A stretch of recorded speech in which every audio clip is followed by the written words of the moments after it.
Selling children into slavery, one of the world's most heinous crimes, but a crime that is nonetheless on the rise. Welcome to On the Front Line, where we're homing in on the issue of child trafficking. By its very nature, trafficking is extremely hard to quantify. Conservative estimates put the number of children trafficked globally at 1.2 million, and those who've been sold into slavery at 5.5 million. We know that most victims are girls, forced into the sex trade, begging, work on farms or plantations, domestic work, into adoption or even removal of organs. A recent study suggests that most victims in the EU are trafficked from Bulgaria and Romania. And that's why our reporter, Michelle Santos, went to Bulgaria, where the alarm is being raised over the disturbing practice of selling babies. Lubomir had a girlfriend who got pregnant. The couple separated before the child was born. He was hoping to see his son, but that proved impossible. Lubomir believes she sold the baby. Аз не мога да бъда сигурен в нещо. I can't be sure. It is possible. I know there are people who can find out.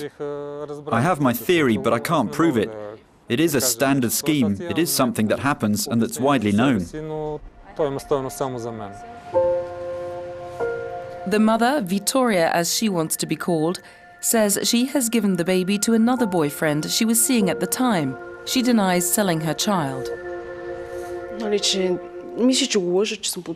He thinks that I've sold my baby.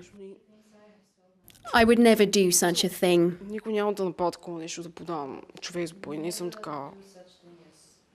To sell a human being, it's not in my nature. Lubomir tried to be recognized as the father of the child. He says the courts turned down his request. According to a lawyer we met, the current family code in Bulgaria has a legal loophole. Greta Ganiva says it doesn't allow the alleged biological father to challenge another man who's registered the child as his. Potential human traffickers can use this legal gap for their purposes. A foreigner can travel to Bulgaria and register as a child's legal father. He can then leave with the child. It's not a cause of concern for Bulgaria because the baby is no longer in the country. And if the child is not registered elsewhere, then nobody will look for it.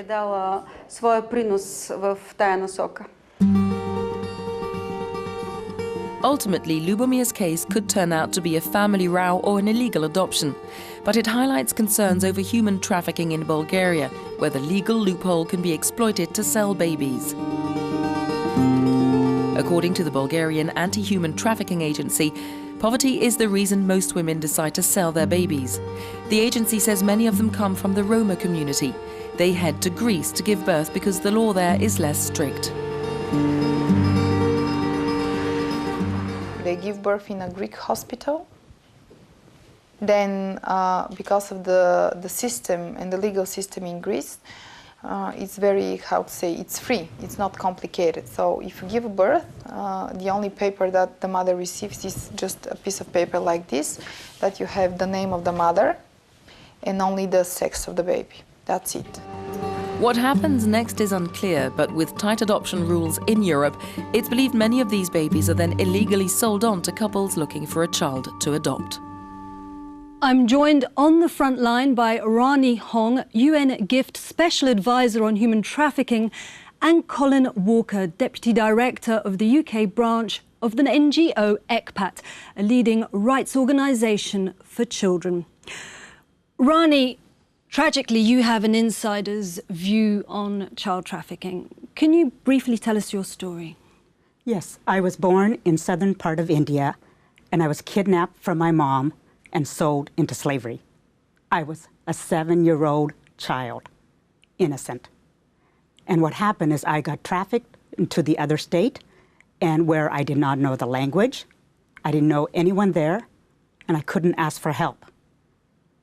My owner had the ownership of me, and I was beating me, so I was beaten, starved, and tortured, all in the will of submitting to another human being. So eventually, with all the abuse that happened to me, I looked like I was near death. But he wanted to make one more profit. So he sold me for international adoption into Canada, Canada into the United States. But I tell you the story today because I represent millions of the little girls that I was, silenced, abandoned, and alone. And Colin, it's happening in Europe, which is rather shocking, I think, to a lot of people, because people think of Europe as a very civilized, safe place. Why is it happening? You talk about Europe being kind of seen as a civilized, well-off place. Well, that's actually one of the reasons why people often look to traffic children and adults to this area. I mean, often the profile of people who are vulnerable to trafficking, often from poor countries, lack of access to education, where there's a history of abuse of women and girls, which a would-be trafficker can come in with false promises of a better life elsewhere, and under those false pretenses remove a child from a country such as India, such as Vietnam, or within the EU, such as Bulgaria, Romania, and move them elsewhere. And often that child will find that they've actually been exposed to some pretty brutal exploitation that in no way matches the promise of a better life that they initially heard. Okay, and there's a new EU directive which should come into law in April 2013. That's accompanied by an EU strategy. What kind of impact do you think they will have? The impact? Well, we have to wait to see. What kind of measures does it suggest? Well, very useful ones, particularly significantly increasing the minimum terms for traffickers to 5 years for adults or 10 years for children. That we think that is a step in the right direction. Both the directive and the strategy look to facilitate much greater international cooperation within the EU and with external countries to really respond to the transnational nature of this crime. It proposes really welcome initiatives such as trying to prevent countries from prosecuting children who have been forced to participate in criminal activities. Legislation is one very important factor.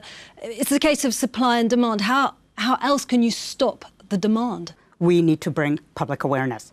We need to let the public know the realities of what's happening all around us.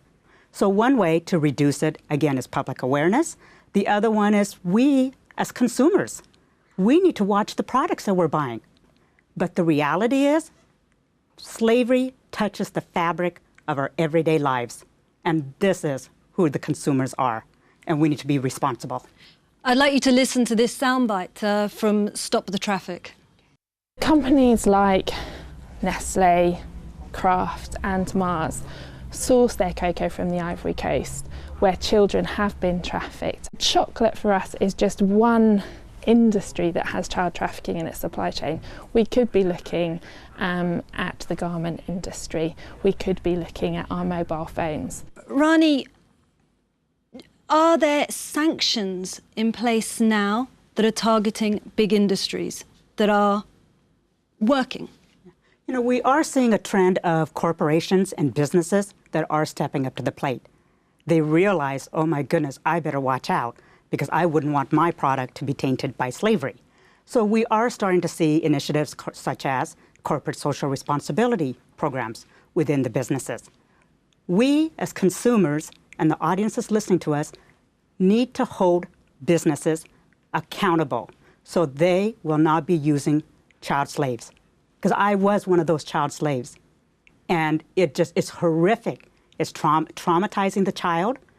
And they have no idea, what's going on. They're just forced to work day in out, 12 to 15-hour days in these factories. I have traveled to different parts of the world, and I've seen some of these factories. And it's devastating. In terms of the conviction rate of the traffickers who know what they're doing, that's appallingly low. Why are they getting away with this crime? You're quite right, it is appallingly low. There were a number of factors for this. Some excusable, some are used as excuses. It is a difficult crime to investigate by virtue of its transnational nature. It is often a lot of jurisdictions are reliant on the child to testify against their traffickers well, given their vulnerability, given the abuse that they've experienced. Actually being able to work with a child to get them into a position in which they can actually provide suitable testimony against those that have abused them is a very, very difficult thing to do. So what we really need to do is work with different jurisdictions across the EU and figure out a way of actually being able to bring prosecutions witnessless prosecutions. We know it works in other areas, such as the cases of domestic violence and rape, but until we bring up the rate of prosecutions, trafficking will still be a business that is, for want of a better phrase, worthwhile. And now let's finally just bring this back to the children, the kids who are trafficked. It's taken you years to come to terms with your experience, and I imagine you're still working on that now. Can you heal these kids who've been trafficked? When a child is so severely abused, it's damaging, psychologically, it's damaging for a lifetime. I mean, what we don't realize when we're using child slaves, such as in my case, it's devastation. My mind and my body shut down. I was scared, I was crying, nobody was there to help me. And I was moved from place to place, as well as being abused. So any of that trauma is going to take a hold on the child. And it's very difficult for that child to recover. What I say is what the traffickers did to me was a lifetime crime. But on the other hand, when we look at the prosecution, why is it low? Yet for the traffickers to go and get away with 2 to 5 years is not enough. We need to increase the penalties on these traffickers. Rani, Colin, thank you very much. Catching the perpetrators of trafficking is proving very difficult. Conviction rates have got worse over the past years. We've figures for the EU in 2010, and there are only 1,250 convictions. It's now hoped that concerted action will help combat this crime, but for that to happen, it takes more than lip service from EU members, but true resolve and commitment to implement the laws to fight it. That's all for On the Front Line, but our debate continues on social media. I look forward to hearing your thoughts.